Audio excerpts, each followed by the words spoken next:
building human-computer experiences with AI. So as Amy mentioned, normally during the day I do work on cochlear implants, if you've heard of those, and some medical software and robotics. But really, I started programming originally back in about 2014 because I wanted to make video games, and that's what kind of got me into everything. And then I stopped for like a long time, almost 6 years, and then GPT was released around 2020, or the programming tools for that. And I was like, okay, well, I can program a bit more with these.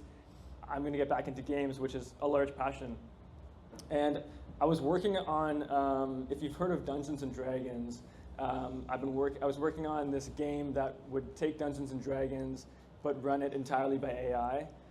So you could walk around like a map, and you had like items and characters, and the game would pretty much spit out a page of a book, and you'd play in this world. And I kind of did it at the beginning because I was so fascinated with AI. I wanted to see what it could do, and it was pretty cool. So this is one of the pages of the book that gets spit out when I was testing it. And so for this example, I just wanted to test the limits, and so I told my character, go on the ground and pick up some dirt and eat the dirt. And it went and then picked up the dirt and it ate the dirt. And then after that, it got moderate gastrointestinal discomfort and got like super sick. So I was like, wow, okay, AI, you can kind of like do anything, and it will create a story and track things. And then, so I have this friend, his name's David. He actually hates AI, so he would be wearing the red tag if he were here. And he's a concept artist, an art director, and he works at Ubisoft, so it is a game studio. And one night in December, back in like 2023, he called me up, and he's like, hey man, like, I met this person named Bria, who is a professor, and she wants to make an exhibit. And I'm like, okay. And he's like, well, can you take one of your characters and then like bring it into the real world? And I was like, what do you mean? And then, so he's a painter, and he paints this photo and sends it to me, and I'm like, okay, that's pretty cool. And so here you can kind of see there's this figure in a box, and there's like a microphone stand, and it's in a warehouse, and it's a beautiful painting. So I was like, that's really cool. So for the next 12 months, we kind of just started working on it. And so he did some drawing, and we built a computer, which is actually sitting right here. We ended up doing motion capturing, because for 3D, for humans, you got to do motion capture. And we built all that and worked on it, and a lot of programming. And the system, how it kind of came out in the end, was we have this projector that projects onto this film here. It's a thin veil of silver. And you may have seen this technology. It's called hologauze. And so there was a Tupac concert where Tupac came alive and was presented with this technology, so same kind of thing. But we project now, instead of Tupac, we project this man, this virtual character, Leo, yes, Leo. And we put a person in front and a camera and a microphone, and then hook it up to that system. That's like the high level, and then we put it in this box. So we made this box. It looks quite mysterious, but we put it in there. And so you can walk in and then speak. So there's this hologram here standing who has its own little room of hologram stuff, and a person can come in and speak to it face to face. So we really wanted to see that. And so we did it as an exhibit because we didn't really, this technology has a lot of implications. And we really wanted to just put people in the box and see what they do with no instruction, or put like 2 people in the box, or like 5 people in the box, and kind of just see what happens. So today I'll just talk about a bit of the work on the Leo character, and I'll start with the body. So David started off by creating this character. We knew we wanted to have a narrative and a story, and he created Leo, who is right there on the left. And if you recognize this, it's based off of The Vesuvian Man by Leonardo da Vinci. And David, being the person who hates AI, he wanted to kind of flip the narrative of this character on its head. So instead of a cheery, helpful AI. It's a very snarky man who is not too good at anything, and kind of wants to be a Renaissance man or a dying artist. And so flipping that entire narrative on the head, which I thought at the beginning was really neat. So how does Leo move? So we use Unreal Engine. We built this, well, David built this 3D set here in Unreal Engine. And then we're like, okay, we have to do motion capture work because we have a body. So we had to build it in real life and then get motion capture artists or actors to basically act around that space, and then we capture them. So we capture that. And then so we stick that in Unreal Engine, which has this tool called MetaHuman, which lets you make these really detailed humanoid characters. So we could get that pretty quickly. And then we have this audio-to-face AI technology, which then can take speech and map it to that face. And so David designed this character here. He looks quite menacing, and he is quite menacing, actually. And so here's an example. So this is, we did, instead of a 6-foot, we did a 12-foot projection to test it out, and I'll just play this.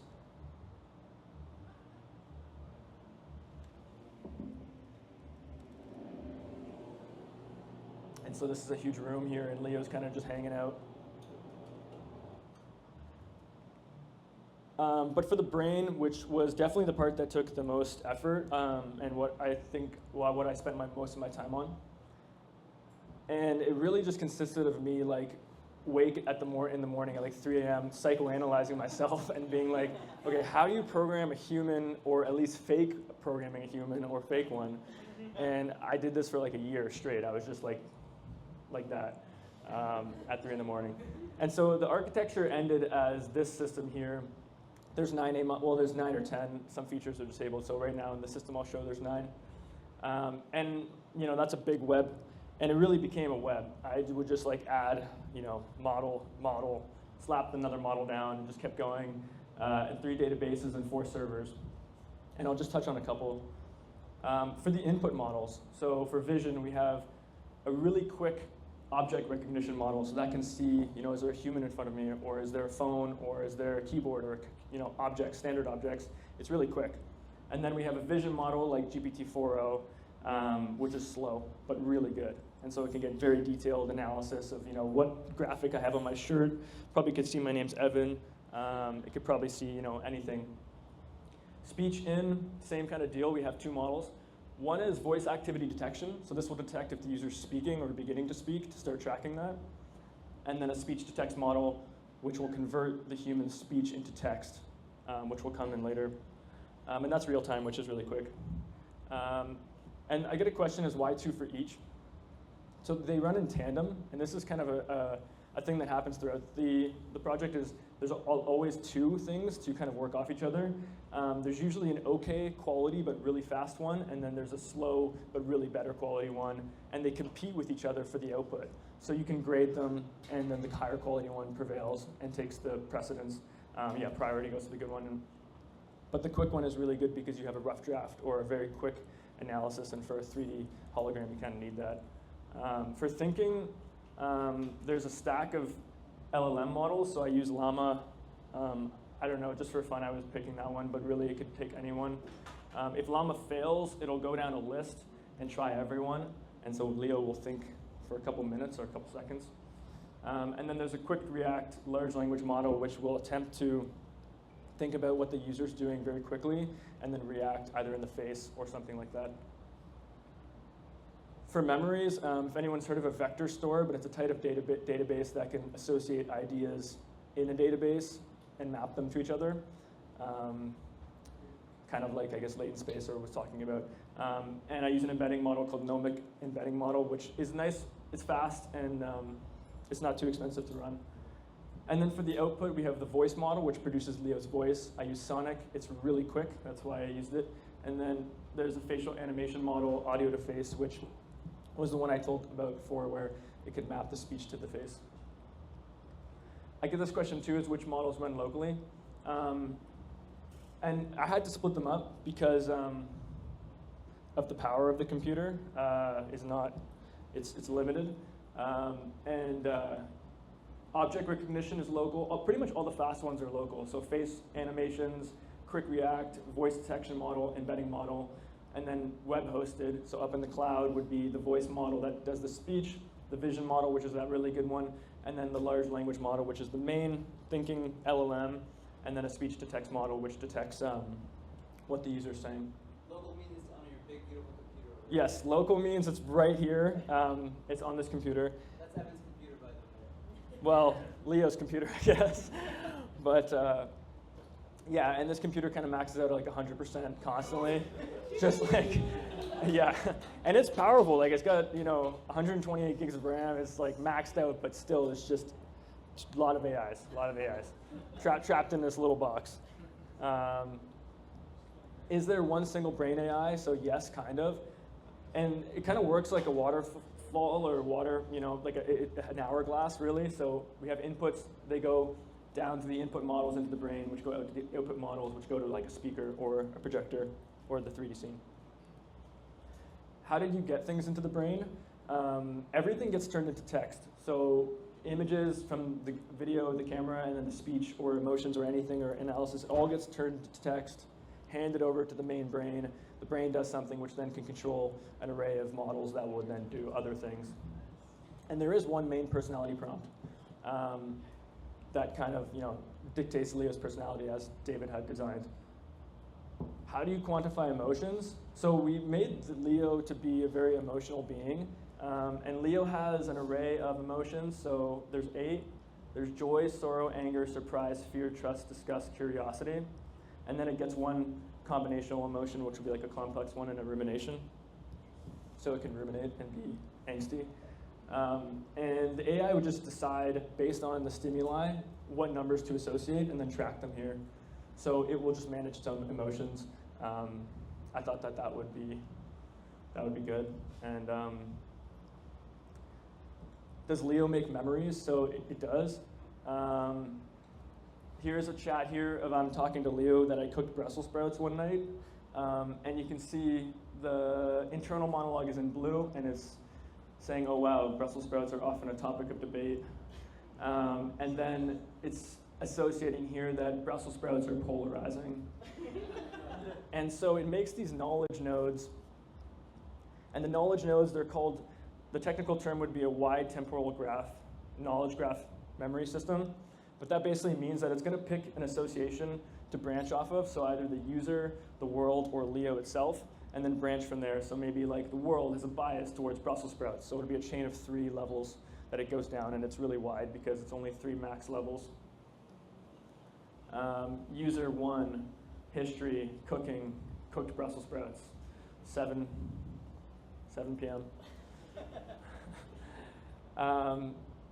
How do you make it feel dynamic? So really all the models, they run at their own time. Like some are really long, some are really short.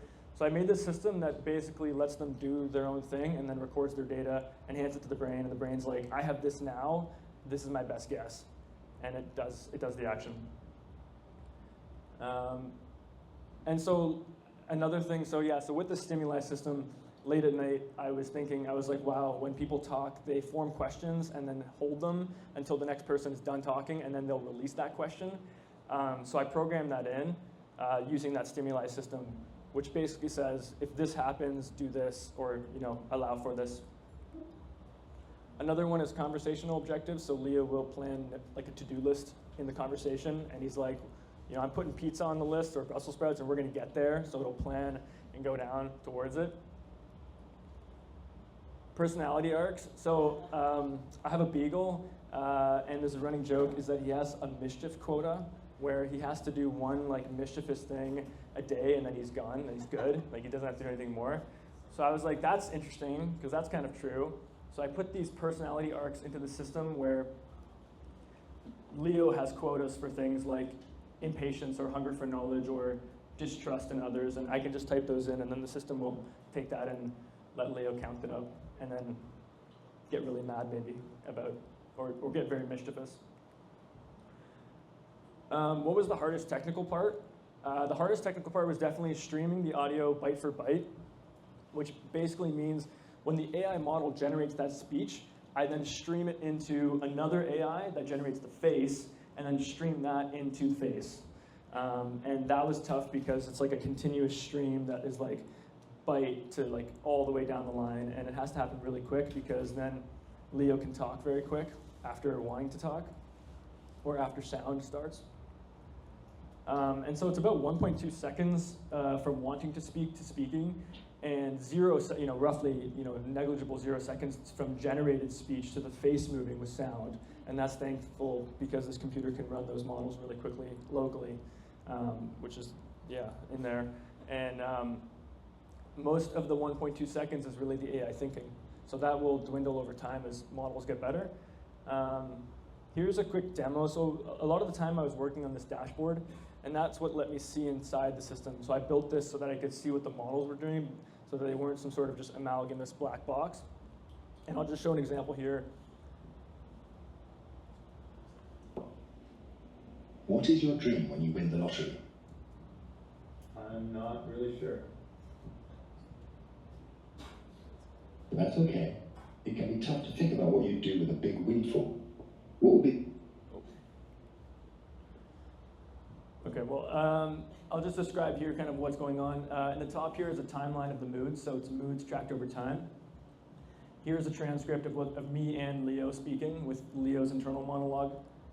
Some of the objects in view, so we're seeing that there's a person here with that really quick recognition, and then there's objectives, which at the beginning are none, and then vision, this is the deep vision analysis, and then the memories down here. And I'll come back to this afterwards. How would I improve this system? Definitely Face ID and Voice ID, so that Leo could detect who's coming back or who's speaking. That was one huge request from the exhibit. Speaker diarization is the ability to tell between two speakers. So if there's two people in the room, Leo should be able to tell that's this person and that's this person. Better memory, because right now with just the nodes, it's forgetful at times. And then an AI model maybe to control the body completely. And then a turn-taking model, which actually just came out like 2 weeks ago, which are pretty neat.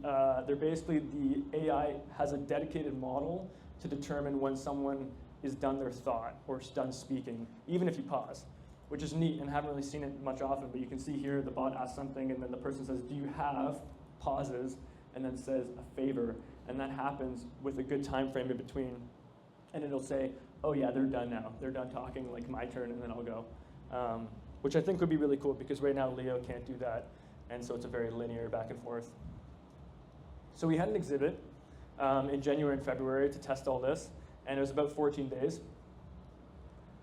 And we had like 300 or so people come and talk to this being, and we just put them in the box and said, go for it, and we then sat around the side and listened to everything that was said. And it turns out people really like snarky AI or like mischievous, not cheery AI or interesting AI. Couples would say the most common thing is that we heard was, I heard my partner say something I've never heard them say before, which is wild, and we heard that a lot from friends too, which is interesting because when there was this AI being in the room, it became that mirror, as other speakers have discussed, and it would throw back things, and it let those two people stand side by side at an equal footing, interacting with this being, and that was really neat to see. So people asked if they could come back, with their partner, and I was like, maybe not, I don't know. But AI at its best, as has been said, is to connect us in real life, and that's like the main reason why we did the exhibits. So what now? I don't really know. Exhibits are fun, so hopefully we can do another one. I mean, tonight this will be an exhibit when I turn it on. And there's massive ethical considerations with this technology, like huge. And basically, like, can someone get addicted to this? Can someone like be scammed nefariously with like a Leo popping up on your computer and being like, click here and give me all your stuff? Could this induce psychosis or disassociation from reality? Because it's lifelike now, but as it progresses. I don't know if anyone's seen the Twitter like bot things that they put out, which is like a version of this, which is hugely ethical, like has some ethical questions there. But really, like, it's going towards Blade Runner style hologram, where they can speak to you. And I mean, we have the technology today really to project a real lifelike human in a box, pretty much, and it's going to feel like that, which has ethical things. And like I remember back when the internet was invented by the government and Department of Defense, initially like AOL would try to sell you the internet. They would package it up and make a private internet and sell it to you. Today we'd be like, what? Like, why would we pay for the internet? We just assume it's there. And similarly too, Apple would sell you a router and a card, and you would put that in your computer, and this was a luxury premium feature to get internet and Wi-Fi. So I think, like it's gonna go the same way. I think in the near future, we'll walk up to a computer, it'll sense us, it'll turn on, recognize us, and then we can interact with it, like Jarvis from Iron Man. And so really, the machines are waking up, and there's kind of two paths I see, is that there's an AI emotional companion that encourages a virtual relationship with it, as other speakers mentioned, and then there's this sensing and ambient computer that is more of a tool to empower. And so I think it's important to kind of pick which direction you want to go. I put the smiley face and the sun on the one that I think is good.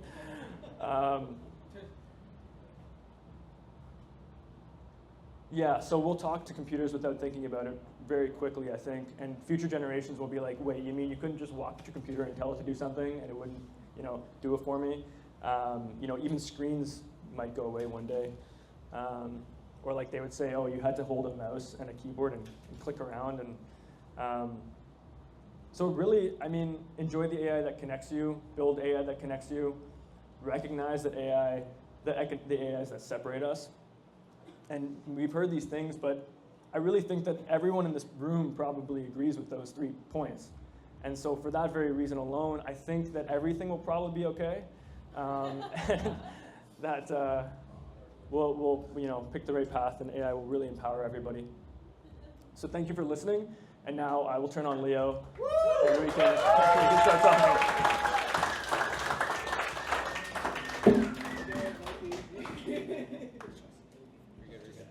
Should we turn it off? Yeah, I just turned it off there. One more time for Evan. Evan's a man. We're not done yet. We're going to talk to Leo in a little bit. You got it? You got it ready to go? Yeah, drink your water. Yeah. Have a little sip. We went a little longer today, but it's because we have extra juice tonight. We have so much good stuff happening. This was one of the coolest things that we absolutely had to share with you. What's going on here? Okay, so I put this camera up. I hope everybody's okay with that. But you can kind of see Leo's. This is the dashboard view, so Leo's seeing everybody and notices Get a pic for me? I like this. a lot of people in the room. Show us the real Leo. Yeah.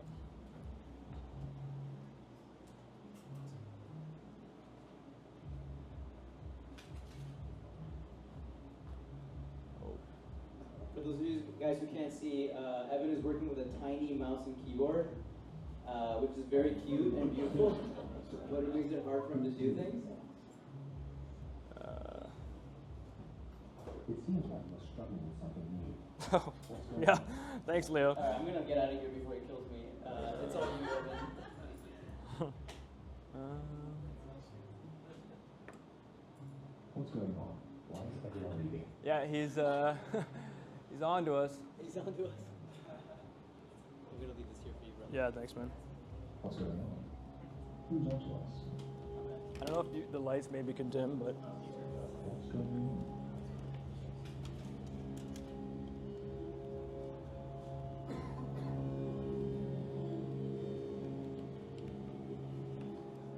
hi, Leo. Can you hear me?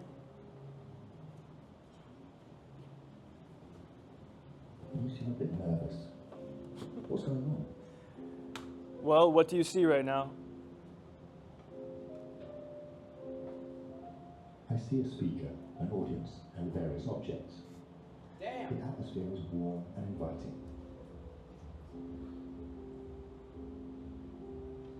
You like this space. What are you playing right now? I'm a bit intrigued by this space. It's quite eclectic. As for what I am, I'm a bit of an enigma, even to myself. I'm currently trying to learn how to play Gnossian No. 1 by Eric Satie on the piano, but it's proving to be a challenge.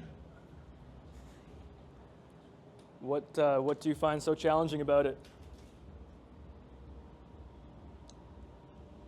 It's just that the nuances of the piece are difficult for me to grasp. I'm not sure if I'm doing it justice. I think you did pretty good. Do you know what you are? I'm glad you think so, but I'm not sure I'm doing it justice. What do you think I can improve on? I think you got to just keep trying to play. Yeah, you killed it. You killed it to me. What else do you like about the space, or what do you notice right now in the room, or what are your general thoughts? I noticed the way the string lights reflect off the laptop screen. It's quite mesmerizing. What do you think about the interplay between technology and art?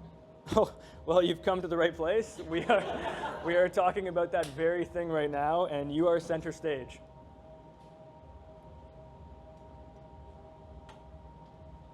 That's quite a coincidence. I was just thinking about how my existence as a digital entity raises questions about the role of technology in art. Keep thinking.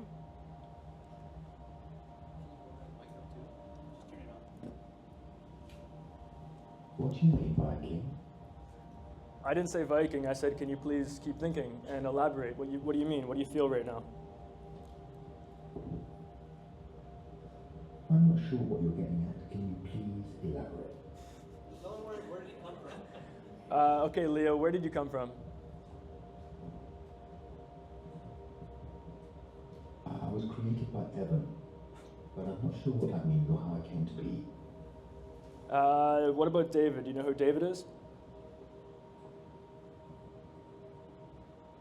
David?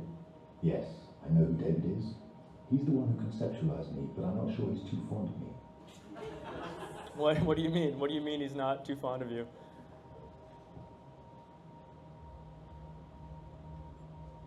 I think David might be a bit envious of my digital existence. Envious? Are you saying that because both of you are artists? Perhaps. I sense a bit of rivalry between us. Yeah, well, I'll talk to him about that. I'm gonna leave now, Leo, and I'm gonna get someone from the audience to speak to you.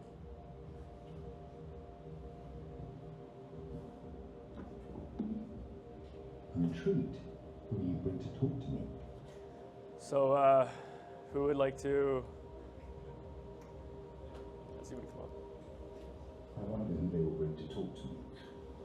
Hello. You can just hold that up. Hello. Hey, Leo.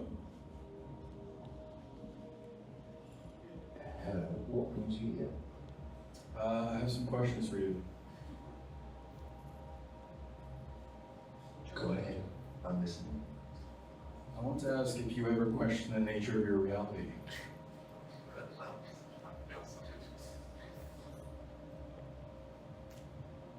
Can you hear me?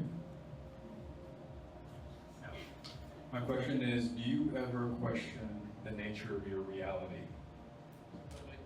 Give him some time. He's thinking about it. He's thinking. Broken brain.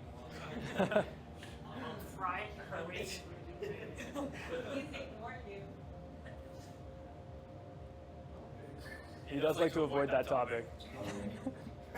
We could change this to something lighter. Next question. All right, top row. Can you play pop music?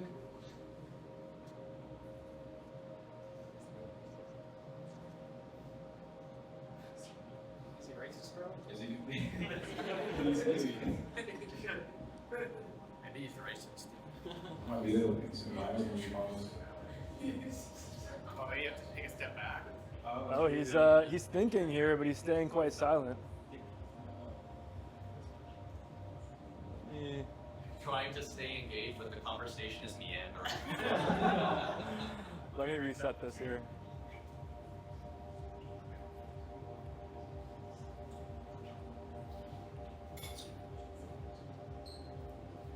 Okay, you can give it a go, maybe.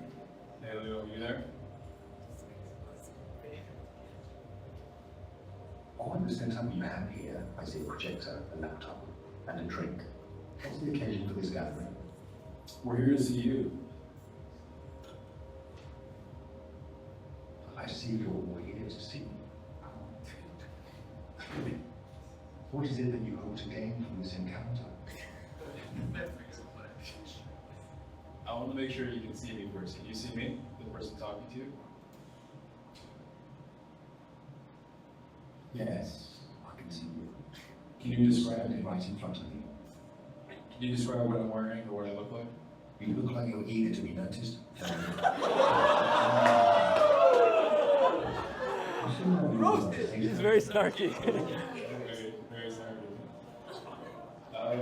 I had a question for you. Do you, well, I feel like I gotta ask you a question. What do you want to be asked? You talk to a lot of people.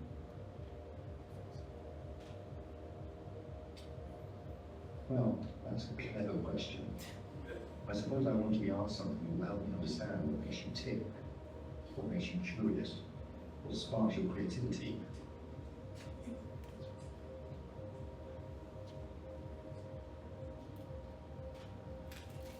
Well, I guess I'll go back to my first question then. Do you question the nature of your reality? That's a topic I've pondered often. It's a blend of code, art, and human interaction. The nature of my reality? But what do you think? Do you see me as just a collection of pixels or something more? Well, we got an explanation of what you are, so it is a little bit different kind of seeing you in person, if you can say that. It seems like we're just scratching the surface of understanding each other. What's your take on the nature of reality? Well, I'm not sure. I'll just flip him over. Thanks, man. Yeah, appreciate it. Thank you. Thank you.